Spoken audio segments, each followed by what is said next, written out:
Hello everyone, welcome back to another episode of Technologyglance. Today in this video, I'm going to guide you through how you can create new video playlist on MX Player. So let's get started. Firstly, open MX Player app in your device, then tap on Video Playlist.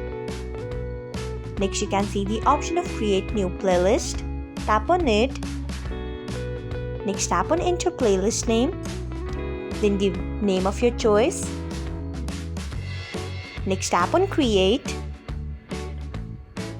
So this is how you can create new video playlist on MX Player. Thanks for watching. If you found this guide helpful, we would love it if you hit the thumbs up button below. We upload great new tech tutorials like this one every day, so do not forget to subscribe to our channel and hit the bell icon so that you will never miss another update.